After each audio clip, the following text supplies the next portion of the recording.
welcome back to Homestead Corner. Today we are going to make vegetable beef soup meal in a jar for our prepper pantry.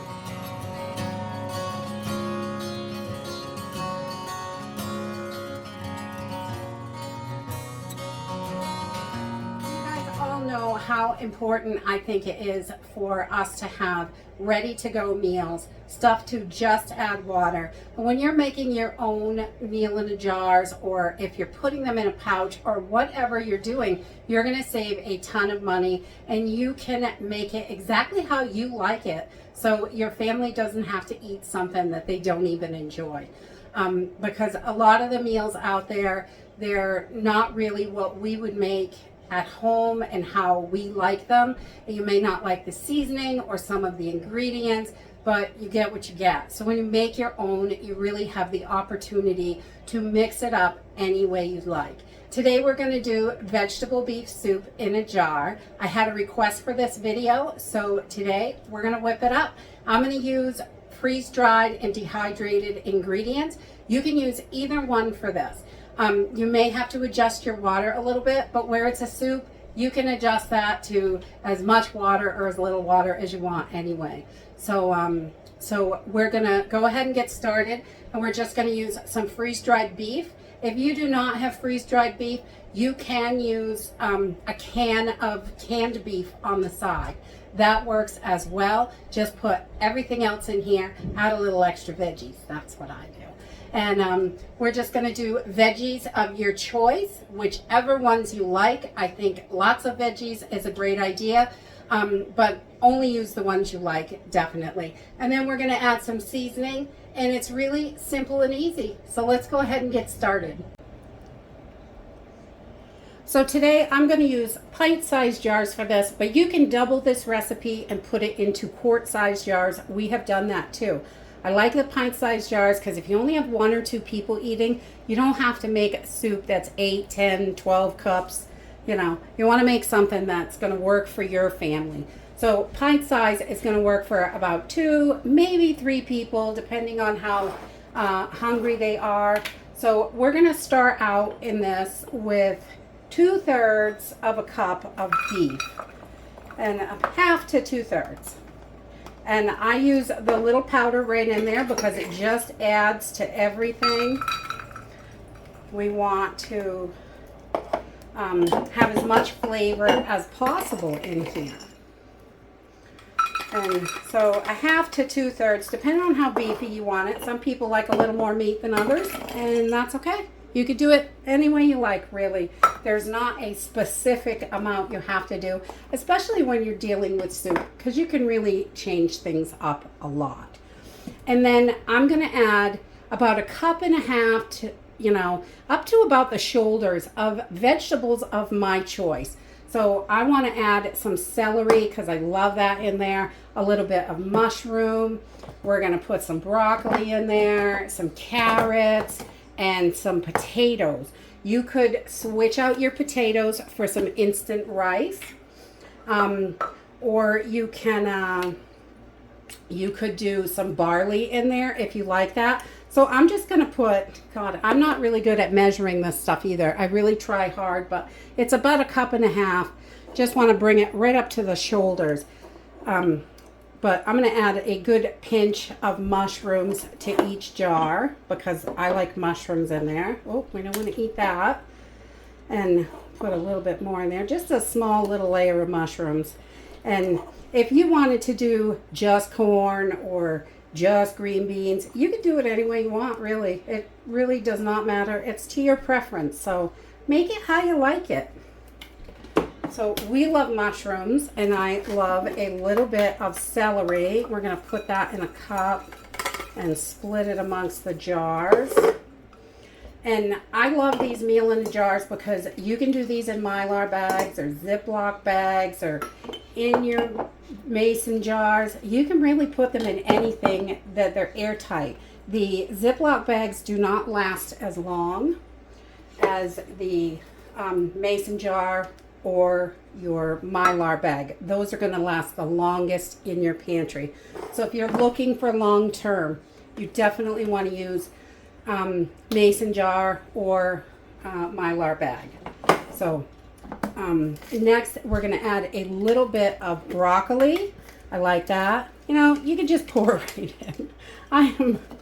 I'm funky about measuring stuff usually. We don't measure a whole lot. We just pour stuff in and to about what we think we'll like, and it usually works out quite well. And if it's not enough, next time we know, add a little more. But that one got a lot of broccoli. And then we're going to do a little bit of carrots, and I'm probably going to do about a tablespoon of each of carrots in each one of these because they're pretty small pieces, and that's quite a few carrots. Just a big heaping tablespoon of carrots.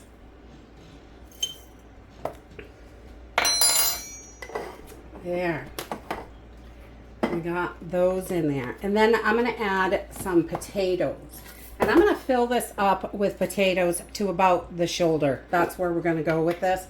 And just make sure that we've got enough stuff for our soup in here, because most of this is just vegetables because it's vegetable beef. We want to leave some room for our seasoning, but you don't have to leave a whole ton. So, and again, you can change up the potatoes to rice, your instant rice, or their like pearled barley is great. That cooks up pretty quickly as well.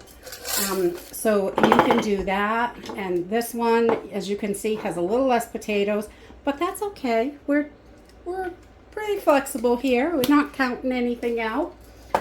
And the next thing, I like to add a little bit of tomato powder to my vegetable beef. I like that tomato flavor in there. So I'm going to add about a tablespoon and a half of tomato powder. So we're just going to dig that out of there. And I put my seasonings in the top so I can get more vegetables in here. Because when you put your seasoning on the bottom, it takes up space. But when you put it in the top, it kind of falls in all the nooks and crannies. It's not quite as pretty, but you can get more in there. So about 1.5 tablespoons of this tomato powder. And we got a little clump there. We're going to break that up. Because, my goodness, the humidity is ridiculous. I can't believe how humid everything is lately. And it is so hot. It's boiling. It's about 95 here today. I hope you all are staying cool. My goodness. I do not love the heat. I'm ready for fall and my soup season. Definitely. And now we're just going to add in our seasonings, which is really simple and easy. You can use a beef bouillon, a vegetable bouillon. I'm going to use onion bouillon today because I really love this flavor. And it goes great with beef and pork and all of that stuff. So beef bouillon is how I originally started making this, but we mix it up. So I'm going to do a good heavy tablespoon of bouillon in here. We want to get a nice hefty amount so it is nice and flavorful. And then we're going to add our other seasonings. I am not going to add salt today because this bouillon is super salty. So you can decide that depending on how salty your bouillon is, depending what you use. And then I'm going to put about 1.5 teaspoons of Italian seasoning in here. And we really like that. Just a good healthy teaspoon. We'll put that in. It doesn't have to be huge, but we like some flavor. We want to make sure it's got plenty of flavor. Just a little heaping teaspoon.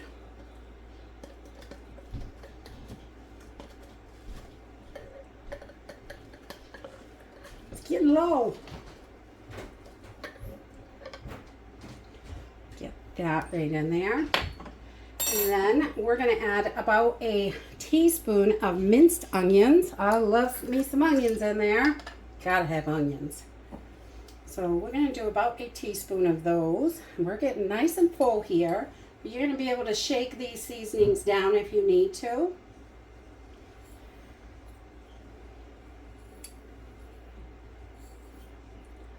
There, nice bit of onions in there. I love that. And then I'm just going to add about a half a teaspoon of this freeze-dried garlic, or you can use garlic powder. That works as well.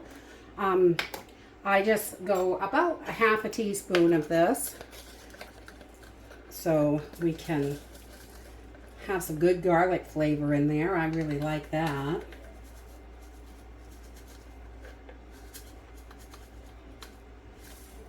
Get that right in there.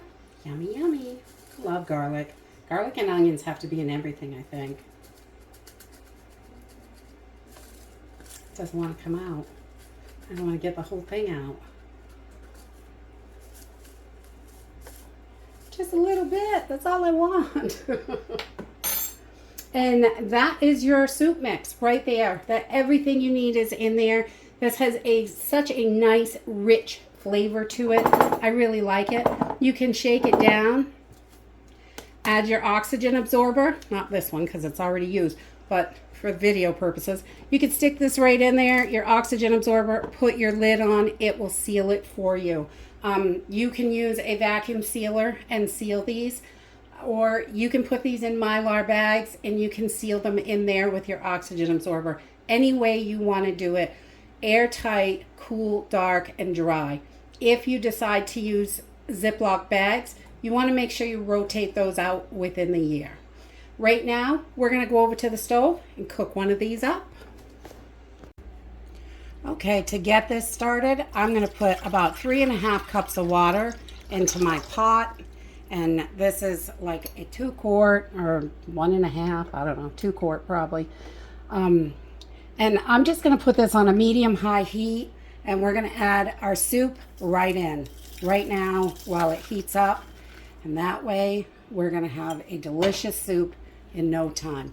Once this gets boiling, probably about 10 minutes, once everything is nice and soft and rehydrated, your soup is going to be done. This is really a simple, easy meal to make. Once you got it in the jar, that's it. Water, boil, eat. Once we have this up to a good rolling boil, I'm going to turn it down a little bit, and we're just going to simmer it for about 10 minutes. We just want to make sure everything is nice and hydrated and all those flavors get together. And there you have it. Once your soup, everything is nice and tender, your broccoli and your meats, the potatoes, you want to check those as well. These are dehydrated potatoes, so they take a little bit longer than freeze-dried potatoes to rehydrate, but that's okay. About 10 minutes does it for all of these items, and it is a nice, beautiful, hearty soup. And I'd say 2 really hungry people, maybe 3 if, you know, depending on how hungry everybody is and what you've got to go on the side. But this is a simple, easy soup, and you can throw a ton of these meals, emergency meals together, so your pantry is ready. When an emergency happens, just add water. You can cook these up super fast. So that is it for today. I hope you enjoyed this video, and I hope to see you next time. Bye.